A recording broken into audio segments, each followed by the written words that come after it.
오늘 하나님 말씀은 누가복음 7장 1절부터 10절까지의 말씀을 보겠습니다. 누가복음 7장 1절에서부터 10절까지의 말씀입니다.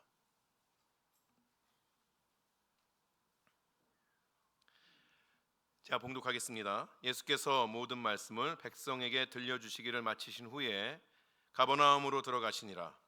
어떤 백부장의 사랑하는 종이 병들어 죽게 되었더니 예수의 소문을 듣고 유대인의 장로 몇 사람을 예수께 보내어 오셔서 그 종을 구해 주시기를 청한지라. 이에 그들이 예수께 나와 간절히 구하여 이르되 이 일을 하시는 것이 이 사람에게는 합당하나이다. 그가 우리 민족을 사랑하고 또한 우리를 위하여 회당을 지었나이다 하니 예수께서 함께 가실새 이에 그 집이 멀지 아니하여 백부장이 벗들을 보내어 이르되 주여 수고하지 마옵소서. 내 집에 들어오심을 나는 감당하지 못하겠나이다. 그러므로 내가 주께 나아가기도 감당하지 못할 줄을 알았나이다. 말씀만 하사 내 하인을 낫게 하소서.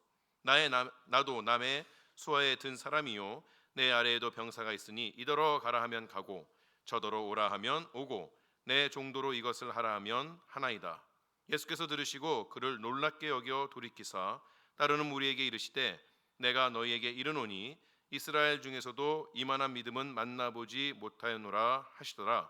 보내었던 사람들이 집으로 돌아가 보매 종이 이미 나아 있었더라. 아멘. 지난주에 저희는 예수님의 사랑의 범위가 어디까지인가 그것에 대해서 이야기를 해보았습니다. 예수님의 사랑의 범위는 어디까지인가요? 원수까지입니다. 그렇죠? 예수님의 사랑의 범위는 원수까지였습니다. 그렇다면 예수님을 따라 사는 성도들의 사랑의 범위는 어디까지인가요? 질문이 어렵습니까? 예수님을 따라 사는 성도들의 사랑의 범위 역시 원수까지입니다. 지난주에 왼수 같은 그 영혼 사랑해 보셨나요? 성공하시기 바랍니다. 그냥 좋은 얘기 들었다. 그래도 내가 어떻게 그렇게 하겠어요? 자꾸 그러지 마시고 정말 꺼내기조차 부담스러운 그 영혼 꺼내셔서 마음의 준비도 하시고 무언가를 좀 해보리라. 또 그래서 갑자기 달려가셔가지고 당신이 내 왼수 같은 존재였습니다. 그러나 내가 말씀 듣고 회개해서 이제부터 사랑하렵니다. 이러면 멱살 잡고 싸우게 되죠. 지혜롭게 하시기 바랍니다. 먼저 주님 앞에 그 영혼 올려놓으시고 기도하시고 축복하시고 또 주님께서 주시는 그 은혜를 가지고 함께 있기를 그렇게 즐겨하는, 그래서 정말 주님께서 우리를 사랑하신 것처럼 우리도 우리 주위에 있는 모든 자들 나와 맞는다 맞지 않는다 그런 거 따지지 아니하고 주님께서 붙여주신 사람들 잘 감당할 수 있는 그러한 귀한 인생 사시기 바랍니다. 오늘 이야기는 그 지난주에 이야기했던 예수님의 사랑의 범위 또 성도들의 사랑의 범위와 이어지는 그러한 연장선상으로 볼 수도 있겠습니다. 예수님의 사랑의 범위가 유대인들이 그어놓은 그러한 그 경계를 벗어났다면, 넘어섰다면, 그렇다면 예수님의 은혜의 범위는 어디까지일까요? 예수님의 사랑이 넘어선 것처럼 예수님의 은혜도 유대인들이 그어놓은 그러한 그 범위를 넘어설 수 있을까요? 그것이 오늘 이야기의 내용이기도 합니다. 오늘 이야기의 중심에는 백부장이 있습니다. 백부장 그러면은 센츄리온 영어로는 이야기하고 그 수하에 100명의 군인이 있는 그런 지휘관을 이야기하는 것이죠. 이 백부장은 100명밖에 없는데요 이렇게 이야기할 수도 있겠지만, 그러나 그 당시 로마 군대나 또는 그 당시에 있었던 군대의 편제를 보게 될 때에 그 군대의 꽃이다, 아주 중요한 그러한 장교라고 여겨짐을 받던 그러한 사람들이었습니다. 이 백부장은 그렇게 군대에서 중요한 존재였기 때문에 월급도 봉급도 많이 받게 되고 영향력도 있게 되는 것이죠. 그래서 어디를 가든지 그 지역의 백부장이라 하는 사람은 부유한 생활을 했던 그러한 사람이기도 합니다. 그런데 지금 예수님이 들어가신 곳이라 이야기하는 가버나움, 갈릴리 지역의 가버나움이라는 그러한 도시는 갈릴리 지역 가운데서도 큰 도시에 속하는 그러한 도시였고, 이 도시에는 로마의 세관과 또 그 막대한 그러한 경제력을 지키게 되는 로마 군대의 수비대가 있기도 한, 그리고 이 분봉왕이었던 헤롯 아켈레오의 주둔 병사들이 있던 그러한 곳이기도 합니다. 그래서 이 백부장은 이 분봉왕으로 있었던 헤롯 아켈레오의 수하에 있었거나 또는 로마에서부터 파견된 그런 로마 군대의 백부장일 그런 가능성을 동시에 가지고 있는 것이죠. 그러나 어디에 있든지 간에 상관없이 이 백부장은 말씀드린 것처럼 부유했을 뿐만 아니라 큰 영향력을 가지고 사는 그러한 사람이었던 것입니다. 이 백부장에게 여러 종이 있었겠죠. 그런데 그 종들 중에서 한 종이 병에 걸려서 이제 죽게 되었다라고 이야기합니다. 누가복음에 있어서는 그 종을 가리켜서 백부장이 사랑하는 종이다라고 그렇게 이야기를 하게 됩니다. 그래서 우리 이제 퀴어 신학이라고 이야기하는 동성애 신학을 하는 그런 사람들은 이 구절을 가리켜서 백부장의 사랑하는 종 그랬더니 백부장이 이 종과 같이 동성애를 하고 있었다. 여러분 웃으시는데 되게 심각합니다. 이게 퀴어 성경이라는 것도 있어요. 동성애자들이 해석해서 만든 성경도 있습니다만, 그렇게 이야기를 하는 성경의 안에도 동성애가 분명하게 있었다고, 그리고 그 동성애자들을 예수께서 사랑하셨다고 이야기하는 몇 구절들을 그들이 이제 주장을 하게 되는데, 그 중에 하나가 바로 바로 백부장이 사랑하는 종이다 이런 구절을 가리켜서 그런 주장을 하기도 합니다. 지나친 주장이죠. 하지만 이 백부장이 종을 사랑했던 것은 일반적인 그러한 주인과 종의 관계를 넘어선 것은 확실합니다. 이 시대에 있어서 로마 문화, 그리스 로마 문화가 이 주인들에게 종들을 잘 다스릴 것, 잘 대해줄 것에 대해서 이야기하는데, 그것은 이 종들의 어떤 인격을 위해서 그렇게 하는 것이 아니라 이 종들이 가지고 있는 생산력의 연장을 위해서 그런 것이에요.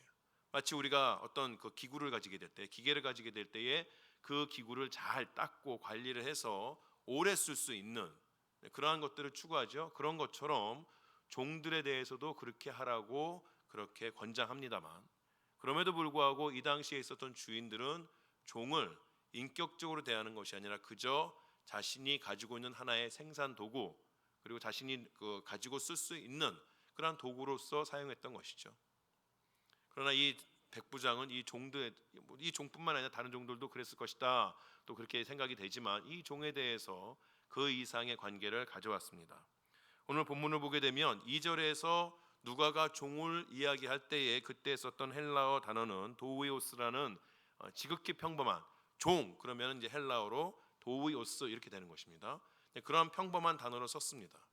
근데 7절에서 백부장이 예수님에게 말씀을 드릴 때에 그때에 나왔던 종이라는 단어는 흔히 쓰는 도우이오스라는 단어가 아니라 파이스라는 헬라어 단어를 쓰게 됩니다. 이 파이스라는 헬라어 단어는 두 가지 뜻이 있는데, 하나는 종이란 뜻이 있고 하나는 어린아이, 베이비, 아기 이런 뜻도 있습니다. 그래서 파이스라는 단어를 쓸 때에 그때에는 그냥 종이 아니라 자기가 정말 자녀처럼 아끼는 어떠한 깊은 관계를 가지고 있는 종이라는 그런 의미가 되는 것이죠.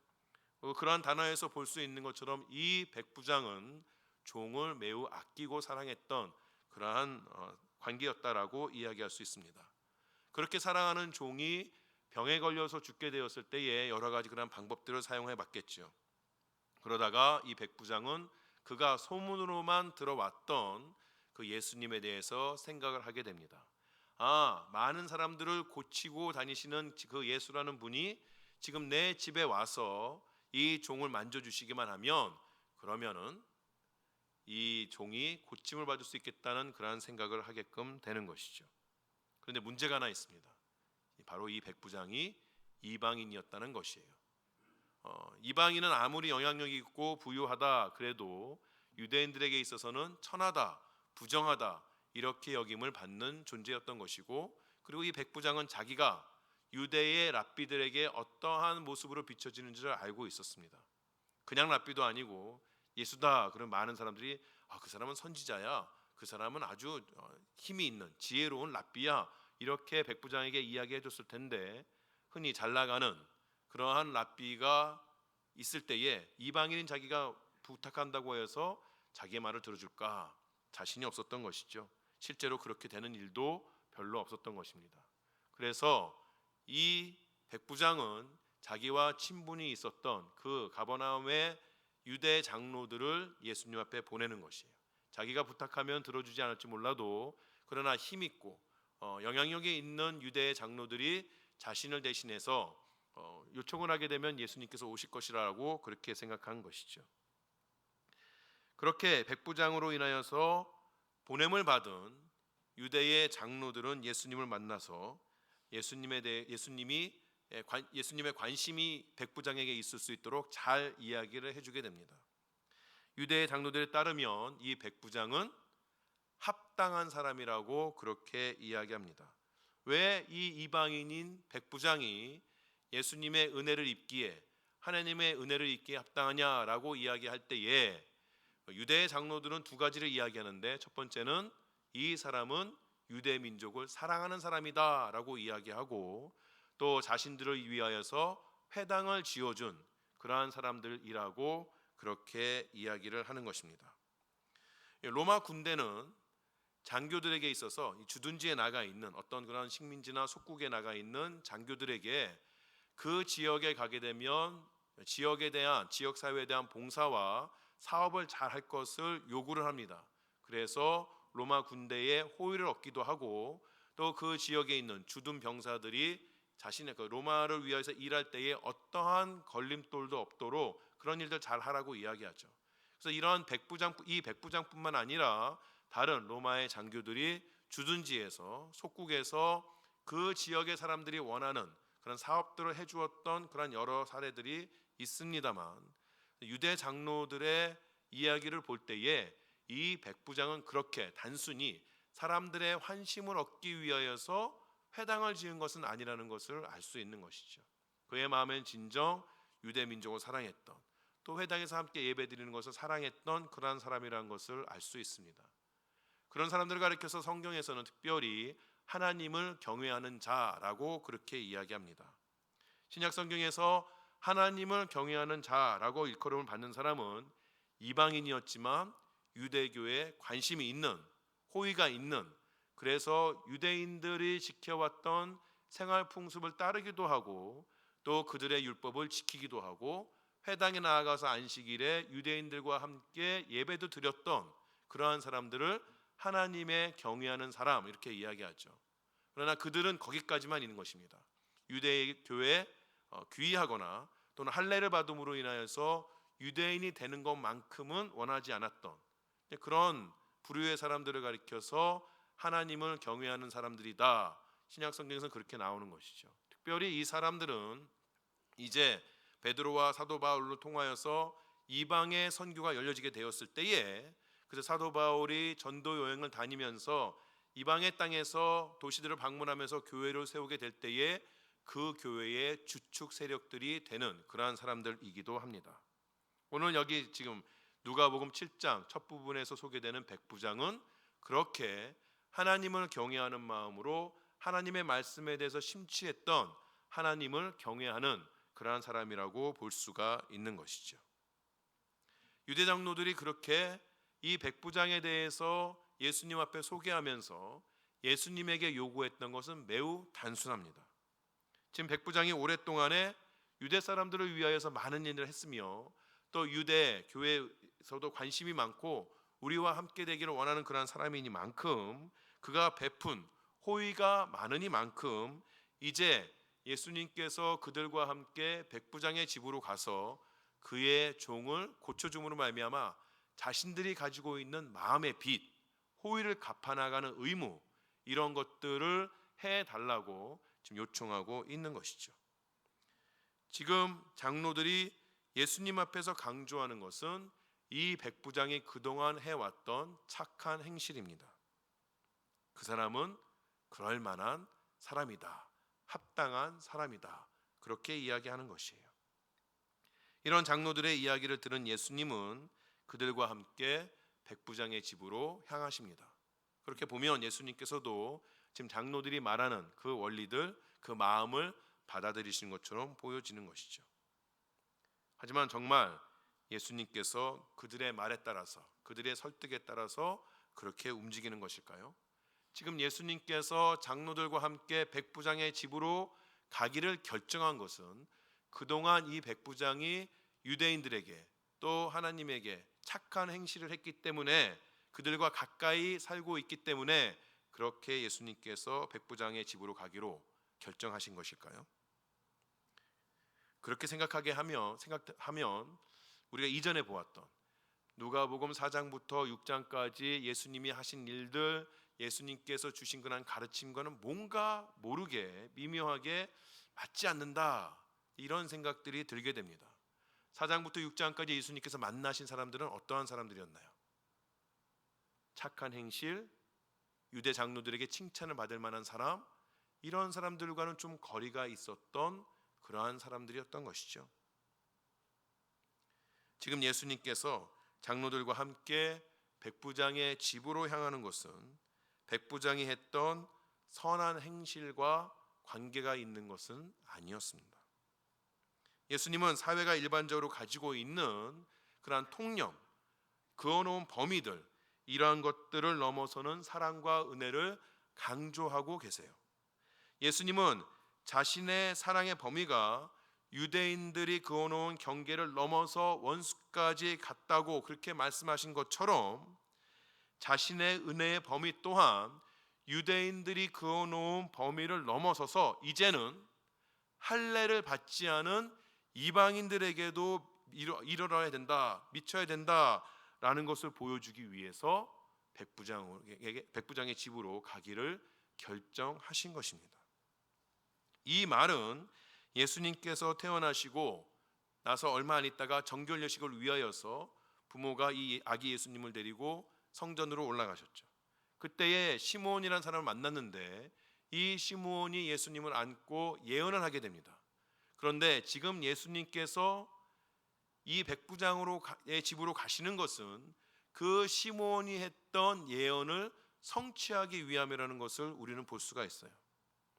시므온이 어떤 예언을 했는지 함께 보시겠습니다.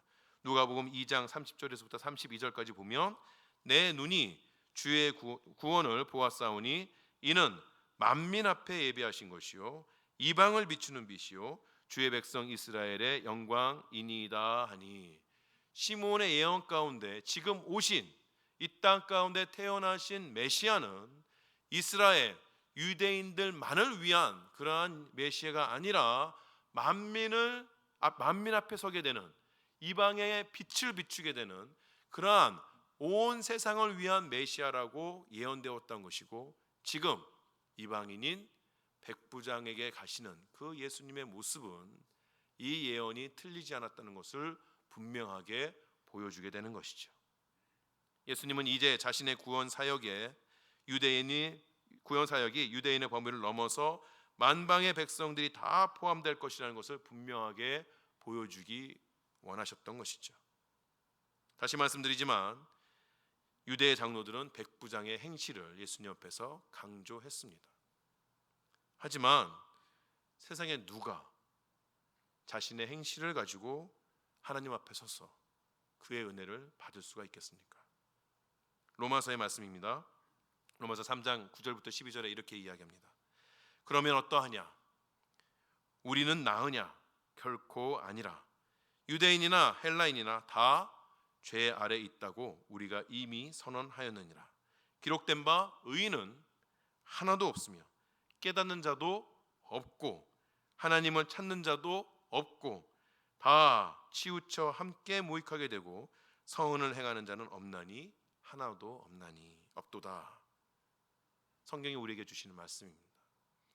우리끼리 서로의 기준을 가지고 저 사람은 정말 착한 사람이야, 선한 행실을 많이 했어, 남들에게 모범이 되는 사람이야, 남들에게 유익함을 많이 가지고 왔어, 정말 저 사람은 하나님 앞에 그 행실을 가지고 은혜를 받을 만한 사람이야, 우리끼리는 그렇게 이야기해 줄 수 있을지 모르나, 그러나 하나님 앞에서 다 어떤 사람입니까? 죄인에 불과한 사람.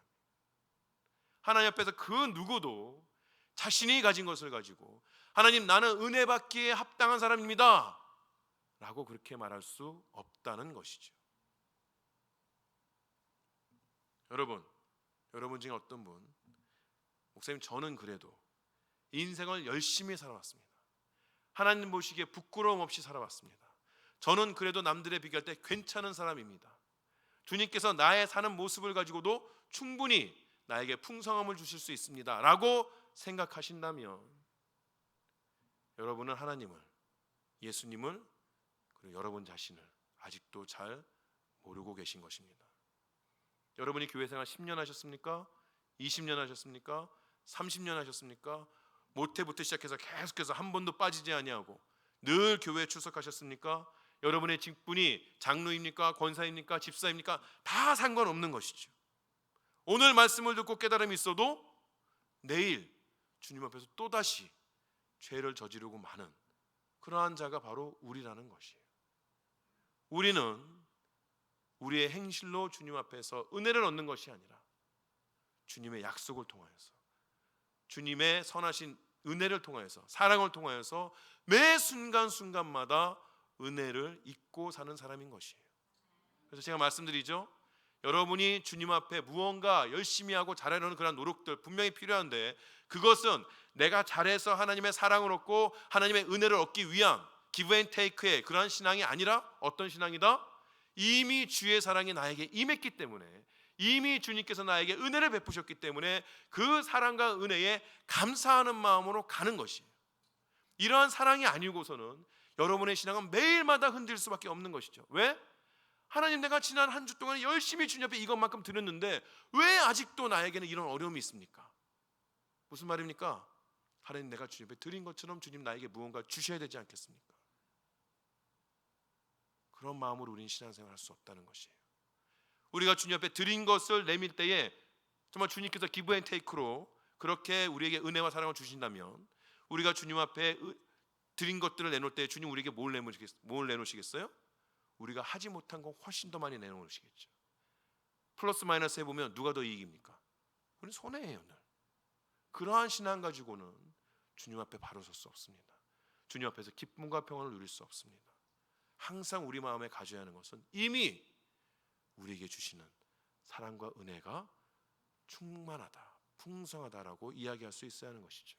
지금 내 눈앞에 무엇인가 모자람이 있다고 하여도 주님께서 우리에게 약속하신 것이 있기에 주님 우리를 인도하셔서 그 약속에까지 이르게 하실 것이라는 분명한 확신, 그것이 우리 신앙의 근간이 되어야 한다는 것이에요. 놀라운 것이 무엇인지 아십니까? 단 한 번도 예수님을 만난 적도 없고 직접 가르침을 들은 적도 없었던 이 이방인 백부장이 이미 그 사실을 깨닫고 있다는 것이에요. 백부장이 첫 번째로 예수님 앞에 유대 장로들을 사절로 보냈죠. 그런데 얼마 안 있어서 이 백부장이 두 번째 메신저를 보냅니다. 자신의 벗들을 보내요. 그러면서 자기의 말을 담아서 보내게 됩니다. 이 벗들이 예수님 앞에 가지고 온 백부장의 이야기는 무엇입니까? 나는 감당하지 못하겠습니다. 주님께서 나의 집에 들어오시는 것 감당하지 못하겠습니다. 주님께서 나를 만나시는 것 감당하지 못하겠습니다. 그렇게 이야기하고 있는 것이에요.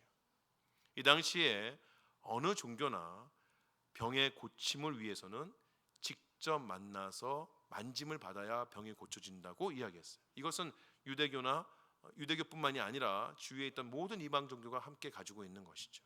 그렇다면 그 종이 고침을 받기 위해서는 어떻게 해서든 간에 예수님이 그 집안으로 들어오셨어야 하는 것이에요. 그런데 어떠한 일이 일어났는지, 그의 마음에 어떻게 변화가 생겼는지 우리는 알 수 없으나, 왜냐? 성경이 안 알려주시니까 우리는 알 수 없지만 이 백부장의 마음에 큰 변화가 일어나게 됩니다. 유대 장로들을 보낼 때만 해도 백부장은 그래도 내가 괜찮지, 예수님을 모실만 하지, 나는 이방인이지만 그래도 회당도 지어줬고 하나님을 경외하고 나는 괜찮지, 이러한 마음으로 장로들을 보냈던 것이죠. 그런데 갑자기 그에게 깨달음이 온 것이에요. 나는 그렇게 합당한 사람이 되지 못한다는 것이에요. 유대 장로들은 예수님 앞에서 이 백부장이 합당하다고 이야기했지만 이제 두 번째 사절을 보내는 백부장은 뭐라 얘기합니까? 나는 합당하지 않은 사람입니다. 나는 감당할 수 없는 사람입니다. 이것은 예수님의 존재 가치를 얕봐서 이젠 예수님이 필요 없어서 그런 것이 아니라 마치 세례 요한이 오실 메시아에 대해서 이야기하면서 뭐라고 이야기합니까? 나는 그분의 신발끈조차 맬 수 없는 자다. 그 감정, 그 깨달음이 지금 백부장에 있는 것이에요. 백부장에게는 믿음이 왔던 것이죠. 첫 번째 믿음은 무엇인가 하면 첫 번째 변화는 무엇인가 하면 자신이 예수님 앞에서 너무 보잘것없다는 것이에요. 제가 말씀드린 것처럼 나는 지금 예수님을 오라고 해서 그를 마주보고 그의 은혜를 받을 만한 그러한 사람이 못 된다는 것이죠. 내가 회당을 지었다, 내가 주님 앞에서 무엇을 해왔다, 내가 유대인들에게 어떻게 사랑을 베풀었다, 이 모든 것들이 다 무의미한 것이라는 것, 예수님의 은혜 앞에서 아무런 값어치가 없다는 것을 그는 깨달았던 것입니다. 두 번째로 그에게 확실한 믿음이 생겼는데, 첫 번째는 예수님의 권능에 대한 믿음이 생긴 것이에요. 이 사람은 군인입니다.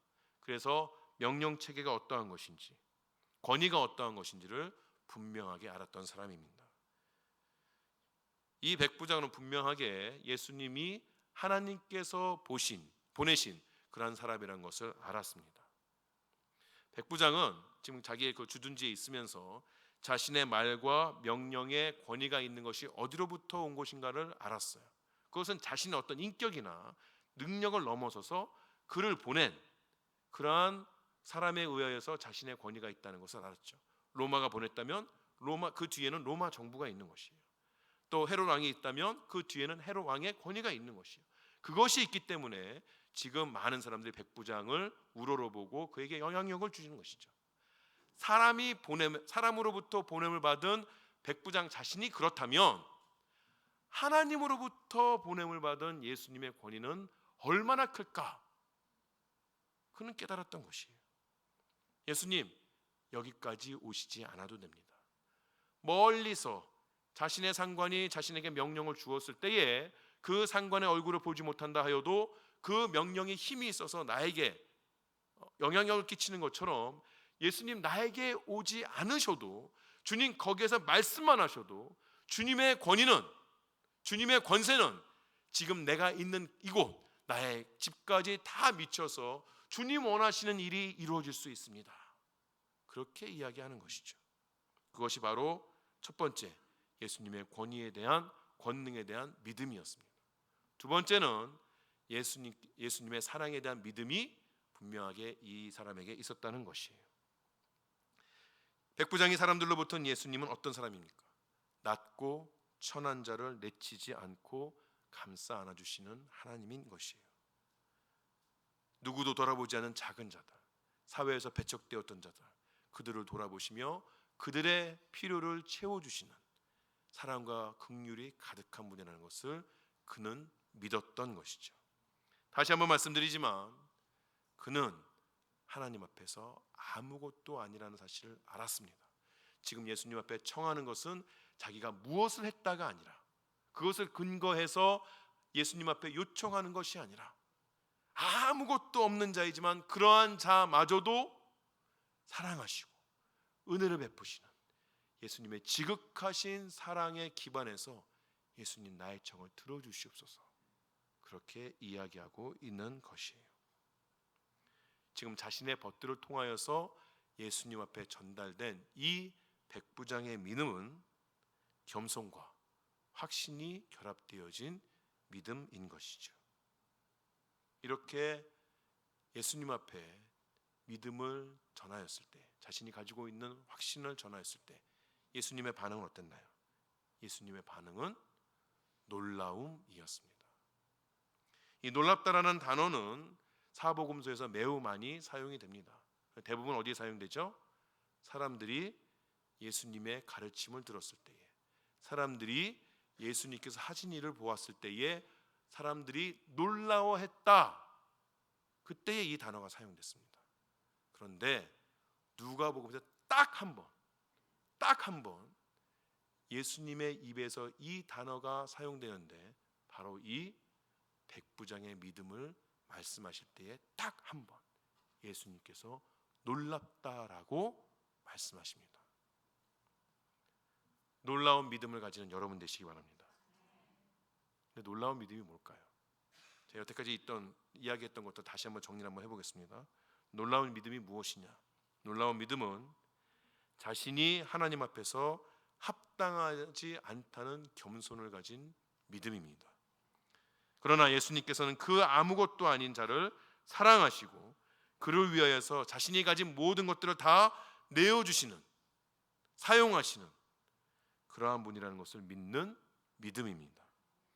놀라운 믿음은 또 예수님께서 사랑하는 자를 위해서 그의 권능을 사용하실 때에 그 권능과 권세 앞에서 이 땅의 모든 것들이 다 무릎 꿇게 되는 것을 확신하는 믿음이 놀라운 믿음입니다. 이러한 놀라운 믿음을 가지는 여러분 되시기 바랍니다. 더 이상 예수님과 흥정하고 예수님 내가 이만큼 해줬으니까 예수님 나한테 이만큼 해주세요 라고 말하는 그러한 자가 아니라 아무 보잘것없는 그러한 모습으로 나아가도 있는 그대로 나를 받아주시며 나를 끝까지 사랑하시며 나에게 은혜로 매일마다 다가오시는 그 예수님, 그 예수님을 믿습니다. 그 예수님께서 오늘도 나의 인생을 이끌어 주시기에 정말 그 좋으신 예수님 앞에 나의 가진 것을 바치기를 원합니다. 그런 자원하는 자복하는 신앙을 가지는 여러분 되시기 바랍니다. 한 가지만 짧게 말씀드리고 설교를 끝내겠습니다. 오늘 읽었던 그 말씀의 마지막 절에 10절에 보면 이 벗들이 돌아갔더니 백부장의 집으로 돌아갔더니 어떤 일이 벌어졌습니까? 종이 이미 고침을 받았습니다. 여러분 이 백부장의 종에 대해서 아시는 것이 무엇이 있나요? 아무것도 없습니다. 그죠?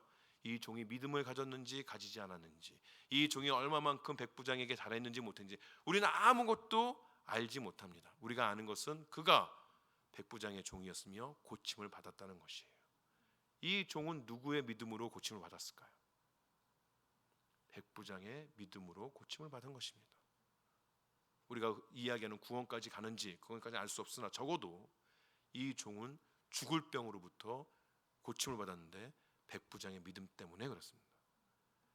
우리의 확실한 믿음, 우리가 가지고 있는 놀라운 믿음, 그것은 나만을 고치는 것이 아니라 내가 알고 있는 내 기도 가운데 있는 수많은 영혼들을 고치는, 그들을 능력으로 붙잡게 되는 그러한 귀한 믿음이라는 것이죠.